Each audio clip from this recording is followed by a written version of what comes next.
por fin pude ver Batman. Ya semanas después de su llegada a los cines, y a pesar de que mis expectativas estaban altísimas, fue capaz de superarlas y diría que incluso cambiarlas. The Batman de 2022 es por lejos la mejor película de superhéroes que he visto. Es que, hermano, no sé ni por dónde empezar. Aún no me creo la maravilla que es, que de verdad necesito verla 48 veces más. Warner, por favor, saca la secuela. Teniendo como contexto una industria donde las películas de superhéroes siguen una fórmula básica que ha sido repetida hasta el hartazgo, Batman llega no para reivindicar el género como tal, sino para ampliarlo hacia unos límites que jamás pudimos haber imaginado. La película me explotó la cabeza de tal forma que llamarla película de superhéroes siento que es una categoría que le queda muy corta, porque no es para nada una película como Iron Man o Avengers o Spider-Man. De hecho, no es ni siquiera como películas anteriores del murciélago. The Batman entrega una experiencia que se aleja de todo lo que conlleva el género de superhéroe. La crudeza de su cinematografía ofrece una mirada no realista, sino más bien aterrizada de lo que una historia basada en un justiciero enmascarado puede entregar. Un mundo, un entorno, unos personajes y un nivel de guión que jamás me habría esperado encontrar en una película de este género. Durante años, Marvel y sus películas estandarizaron elementos que a día de hoy forman parte esencial de las entregas basadas en personajes de cómics. Y en el video del daño que Marvel ha hecho al cine, me atrevo a predecir que Batman podría significar un nuevo estándar para las películas de superhéroes. Y cómo me alegro de haberme equivocado.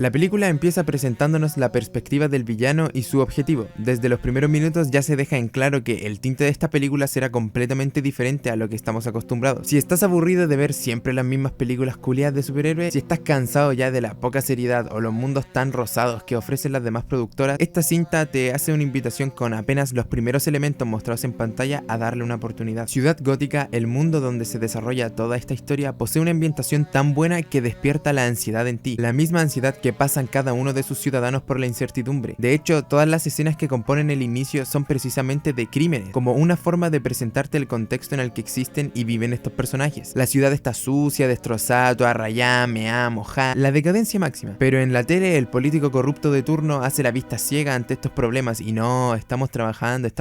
Todo esto ayuda a la construcción subliminal del mundo, escenas que detrás del primer plano esconden mucho más información que inconscientemente te ayuda a formar la imagen del entorno donde viven los personajes, a qué ecosistemas se están enfrentando. Acompañado de esto tenemos también el excelente trabajo de fotografía. La película tiene planos pulidos durante toda su duración y en ocasiones llega a ser excitante a la vista la composición de estas escenas. Están hechos con tal cuidado de que te enfoques en lo que el director quiere que te enfoques, pero sin perder de vista el mundo de información que existe detrás. Te das cuenta de que el trabajo de inmersión es tal que no es necesario que Batman diga, oh, esta ciudad está en la ruina. De hecho, creo que nunca lo dicen explícitamente. Es tan simple como dejarlo claro a través de las escenas, y eso es lo que hace tan bella esta película. No necesitan decirte a la cara cada 10 segundos lo lamentable que es la situación de la ciudad gótica. Esa idea se desarrolla a través de la imagen y de los diálogos de manera mucho más elegante. Eso sí que es calidad, y una de las cosas que la hace resaltar tanto frente a las mismas películas de su género. Cada escena está llena de información, seguramente hay muchos más detalles que pasé por alto y que sirven para seguir reforzando las bases de la construcción del mundo tan espectacular que es desarrollado en el guión. Para entonces pasar a presentarnos al protagonista, Batman, un monstruo diferente, mucho más oscuro que sus versiones anteriores, que aterroriza a los criminales a través de la oscuridad. El montaje de los tres criminales mirando hacia la oscuridad luego de ver la batiseñal, que de verdad que esta película se me pusieron los pelos de punta. Es simplemente, es que es muy buena la weá. A través de estos pequeños detalles el director construye su versión de Batman, siendo esta una infinitamente más cruda y curiosamente menos heroica, porque se aleja completamente de lo que nosotros concebimos como un héroe, aquel símbolo de justicia que se para frente a la bandera para defender los valores que constituyen nuestra sociedad occidental. Aquí Batman da miedo, es el terror de los criminales. La gente no lo alaba como un salvador, sino que es visto como una criatura, un monstruo que atormenta a los criminales de la ciudad. Esto es puramente fresco, una visión nueva, esto es tomar riesgos. Es que hoy película culia buena. Matt Reeves, por favor, dirige la trilogía nueva de Spider-Man, por favor, te lo pido, te pago en gol, por favor. Batman se describe a sí mismo como la venganza en su primer diálogo. No nos presentan los orígenes que todos conocemos, nos tiran de una a la introspección del personaje y cómo se autopercibe como la venganza, porque es quien venga a aquellos que no pudieron luchar. Bruce pelea por su padre, quien fue víctima del mismo contexto que cada uno de los habitantes de la ciudad. En el primer crimen frustrado por Batman, vemos como luego de apalear a los abusones del metro, deja la escena porque ya hizo su trabajo. Ya está, eso es la venganza, dejando a la víctima en el suelo. Que se pare solo el culiao, si yo ya hice mi trabajo, chaval. Como dije antes, más que una visión realista de un superhéroe, esta película ofrece una visión aterrizada del mismo. En el mundo real es difícil que un enmascarado millonario con equipamiento militar y una identidad secreta existiera y pudiera fungir como un justiciero nocturno. En el mundo construido por el director esto es verosímil, pero aún así no te presentan a Batman como un héroe de valores inquebrantables. Tanto Batman como todos los personajes de la cinta tienen una moralidad más bien ambigua. Las cosas no son blancas o negras, sino grises. Cuando Batman llega a la primera escena del crimen, todos lo quedan mirando como ¿qué weá este enfermo culiado disfrazado que se cree detective? Bruce está consciente de que sus acciones rozan o nadan entre la locura, y el mundo, en vez de tragarse al cuentito como en cualquier otra película del género, desconfía de Batman, porque hay que estar realmente cagado de la cabeza para salir disfrazado de murciélago a sacarle la chucha a la gente por la noche. Cuando Batman se quita la máscara, vemos a un Bruce demacrado, consumido por sus sentimientos. Él sabe que está loco, pero que pelea por los motivos que él cree correctos. El Acertijo, en vez de ser un supervillano común y corriente que representa todo lo contrario al protagonista, aquí es más cercano a él de lo que estamos acostumbrados. Batman y el Acertijo son dos caras de la misma moneda. Oh, dos caras. Ambos buscan lo mismo, ambos emplean la violencia, ambos son motivados por el rencor y los traumas del pasado. La única diferencia es que el Acertijo mata y Batman no, pero Batman ni siquiera lo hace por una moral construida en bases sólidas, sino por el miedo a revivir lo que pasó en su infancia. Ambos están enfermísimos y despojados de su cordura. Ambos fueron víctimas de la misma ciudad, de la corrupción y del miedo que en un futuro usarían como arma contra sus detractores. El Acertijo aparece muy poco tiempo en pantalla y aún así es capaz de generar miedo al espectador, no solo por lo grotesco de sus escenas o lo incómodas que llegan a ser, sino porque sabes que siempre va un paso adelante, nunca puedes deducir lo que pasa detrás de su cabeza, y el hecho de que su misma detención sea parte de su plan te deja aún más este sentimiento de ansiedad. Más que un villano, al conocer sus motivaciones se transforma en otro personaje más, que lleva sus voluntades a la realidad por medio de la violencia, igual que Batman. Como digo, esto no es una lucha del bien contra el mal, no es blanco o negro, cada uno de los personajes lucha por lo que cree, sus pensamientos tienen trasfondos y ellos mismos justifican sus acciones. Jamás pensé que en los tiempos que corren me iba a tocar ver una película sobre un superhéroe que contuviera tal nivel de complejidad. Dejando de lado a los personajes como tal, la trama sabe mantenerte al borde del asiento en todo momento. El hilo de misterio que sigue la historia se mantiene interesante de principio a fin.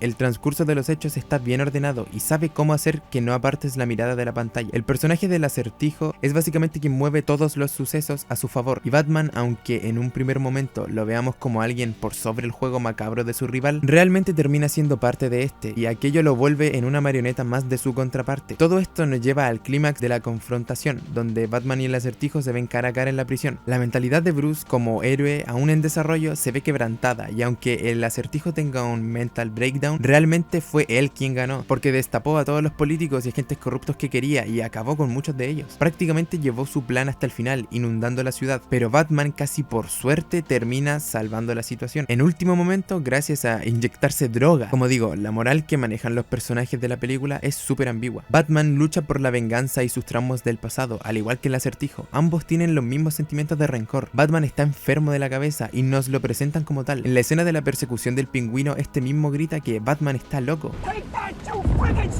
Y es así, Batman está loco. Bruce Wayne llevó su odio y su rencor a tal nivel que se ha convertido en un monstruo fuera de sus cabales. Todo esto culmina con Bruce entendiendo a dónde lo llevaría este camino de la venganza. Cómo la ciudad no necesita más rencor, porque es gracias a eso que alguien como el Acertijo existe. Entiende que lo que la gente necesita ahora es esperanza, y termina dándole la mano a la víctima, cerrando el ciclo que comenzó con aquel primer hombre a quien dejó tirado en el suelo en la primera escena. Eso sí, creo que fue algo apresurado. Yo habría cerrado de una forma un poco más abierta, y que en vez de que Batman diga debo ser la esperanza, dijese ¿acaso debo ser la esperanza? Dejando la duda tanto en él como en el espectador para resolverlo en una secuela, porque me parece que aún no se llegaba al punto de desarrollo como para que Bruce terminara en esa conclusión, menos aún teniendo en cuenta que quedan 2 películas más todavía. Pero aún con eso, The Batman siguen siendo 3 horas de película que me repetiría caleta de veces. Si tuviera plata para ir al cine o pagar a HBO, es una experiencia fresca que se aleja de todo lo cotidiano que recibimos a través de este medio, específicamente el género de superhéroes, y que sobre todo te deja varios mensajes para reflexionar, transmite sentimientos más complejos de los que estamos acostumbrados a ver en esta clase de películas. Sin duda alguna es de las mejores películas que he visto en el último tiempo. Vale mucho la pena las 3 horas, a menos que seas de los que solo quieren ver peleas llenas de CGI, referencias y poderes. Entonces The Batman no es para ti. Entrega cosas que en mi opinión tienen mucho más valor que simplemente cameos y conveniencias al servicio de los fans. Quizá mi poca objetividad se está viendo nublada por la emoción de haber visto semejante obra de arte tan fuera de lo común, pero ya pico, película culia buena. Vayan a verla, Warner saca 3 sagas más, Matt dirige Spider-Man y Robert Pattinson. ¿Le han visto las ojeras a ese loco? Miren esas ojeras, loco.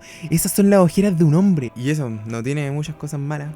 Lo único malo es que había un pendejo culeado gritando puras weas en el cine. Y eso es todo ya. Chao.